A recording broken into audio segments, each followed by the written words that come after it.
Iran के हमलों ने मचाई अमेरिका के अंदर अफरा तफरी। अमेरिका के प्लान 135 को ईरान ने कर दिया स्वाहा। एक बार फिर से ईरान ने अपनी ताकत दिखाई है। लगातार ईरान के हमले झेल रहे अमेरिका को गणगौर बेइज्जती का सामना करना पड़ा है। जो अमेरिका यह दावा कर रहा था कि वह ईरान को 10 से 15 दिन में खत्म कर देगा, उसे अमेरिका क्या पूरा रिकॉर्ड ईरान ने सामने रख दिया है। ईरान बता रहा है कि कैसे वह अमेरिका को एक एक कर कर खत्म कर रहा है। जहां एक तरफ ईरान के पास हथियारों की और एयर डिफेंस सिस्टम की कोई कमी नहीं है, तो वहीं दूसरी तरफ अमेरिका के पास इन सारी चीजों की भारी कमी दिखाई दे रही है।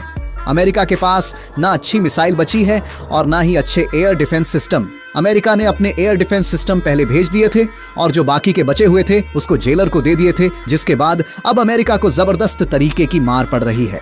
खास करके ईरान की शाहिद ड्रोन, जो कि काफी चर्चा का मुद्दा बने हुए हैं।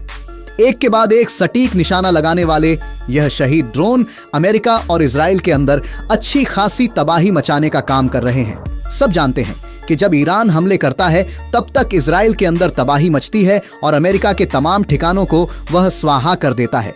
यही कारण है जो अमेरिका इन हमलों को झेल नहीं पा रहा है। जहां एक तरफ वह दावे कर रहा है कि हमारा 135 प्लान जो है वह दुर्घटनाग्रस्त हुआ है, ना कि ईरान ने हमला किया है, जबकि सच्चा यह है कि ईरान के हमले से ही वह प्लेन उड़ गया, जिसके बाद जमकर अमेरिका की किरकिरी हो रही है। लोग कह रहे हैं कि डोनाल्ड ट्रंप अमेरिका से पंगा लेने में असमर्थ रहे हैं। सबसे बड़ी बात यह है कि ईरान उन देशों की तरह नहीं है, वेनेजुएला की तरह, जहां से आधी रात को जाकर उठा लाइन। सब जानते हैं कि अमेरिका का इतिहास क्या है।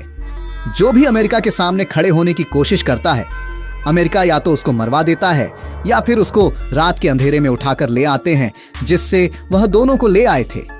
लेकिन मामला सिर्फ यही नहीं है। मामला यह है कि ईरान की बढ़ती ताकत देखकर अमेरिका हैरान है, क्योंकि सब जानते हैं कि पीछे से उसकी मदद रूस और चीन कर रहे हैं। रूस और चीन खुलकर ईरान का साथ देना है। वह यहां तक कह रहा है कि उनका कोई फर्क नहीं पड़ता, उनके बारे में कोई क्या बात कर रहा है, लेकिन वह ईरान के साथ नहीं छोड़ेंगे।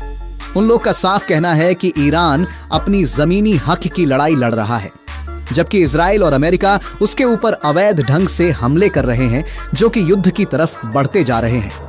वहीं दूसरी तरफ पूरी दुनिया में तेल और गैस की भारी कमी देखने को मिल रही है। अचानक से अलग अलग देश में इन चीजों के दाम जो है वह सुपर तरीके से बढ़ा दिए गए हैं।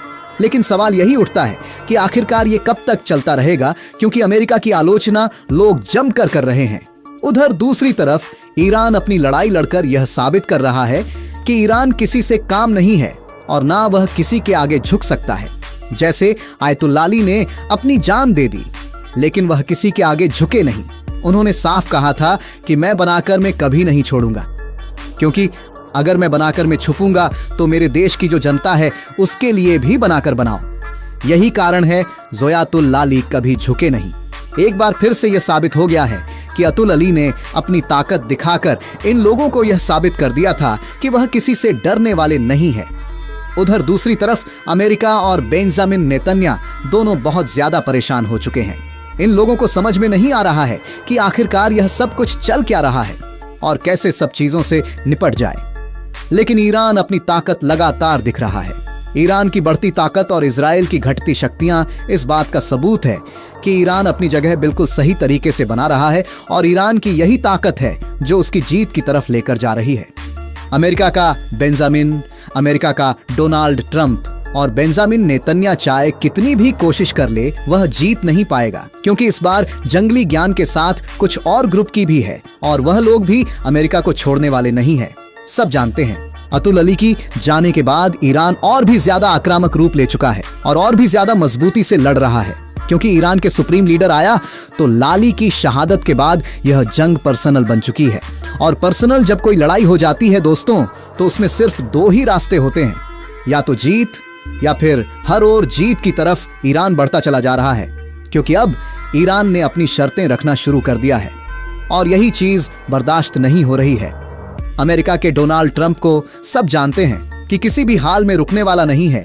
ईरान और सब यह भी जानते हैं कि इस लड़ाई को रोकने के लिए हम कुछ भी करने को तैयार। तो मतलब साफ हो चुका है कि फिलहाल हर कदम पर खतरा है, लेकिन ईरान के आगे कोई भी टिक नहीं पा रहा है। ईरान हर खतरे से गुजरकर आगे बढ़ता चला जा रहा है। ईरान की सिर्फ एक ही इच्छा है कि वह किसी भी हाल में अमेरिका और इजराइल को हराकर अयातुल्लाह अली की मौत का बदला लेगा। ईरान ने कसम खाई है कि वह अपने किसी दुश्मन को जिंदा नहीं रहने देगा। जिसने भी अयातुल्लाह अली की जान दिए उनसे पूरा हिसाब लिया जाएगा और बराबर लिए जाएगा। जो लोग गलत फहम जी रहे हैं उनके खिलाफ ईरान का हर एक हमला अमेरिका और इजराइल के निशाने पर जाकर लग रहा है। अमेरिका के अंदर भी डोनाल्ड ट्रंप को एक दुनिया से मिटा देंगे। अमेरिका और हमें जीजा भक्ति देने से कुछ नहीं होने वाला। हम इसी तरीके से जंग लड़ते रहेंगे और जीत के भी रहेंगे या मेका आराम कर दिया है। क्या अमेरिका के प्रेसिडेंट डोनाल्ड ट्रंप की तानाशाही और दादागिरी का जवाब सिर्फ ईरान के पास ही है? और इसलिए ईरान में जन्म लेना सुप्रीम लीडर के ऊपर भी हमला किया गया, लेकिन उनको कुछ नहीं हुआ। सवाल उठाया जा रहा है कि जिस तरीके से यह सारी चीज चल रही है और लगातार हम लोग की योजनाएं बनाई जा रही हैं, उसी पर एग्जाम भारी पड़ा, क्योंकि अमेरिका ने सोचा था कि लड़ाई बहुत कमली चलेगी, लेकिन ईरान ने साबित कर दिया कि वह हर जंग लड़ने को तैयार है और वह जंग छोटी हो या बड़ी, हर जंग में अपनी शिद्दत से लड़ता है। बेंजामिन नेतन्याहू और अमेरिका दोनों का वजूद मिटाने वाला है, क्योंकि ईरान जब जब लड़ाई लड़ता है वह अपने दम पर तो लड़ता ही है, लेकिन अपनी शातिर ने तो चालाकी के लिए भी ईरान जाना जाता है। एक बार फिर से यह ऐलान कर दिया गया है ईरान की तरफ से कि हम इस जंग को खत्म नहीं करने वाले, और यह जंग तब तक खत्म नहीं होगी जब तक क्या अमेरिका की हार नहीं हो जाती। और दूसरी तरफ ईरान ने यह भी कह दिया कि फिलहाल वह समंदर में अपने सैनिकों को उतारेगी और जिस किसी ने भी समंदर पार करने की कोशिश की या फिर यहाँ से तेल ले जाने की कोशिश की तो उसके जहाज को उड़ा देंगे।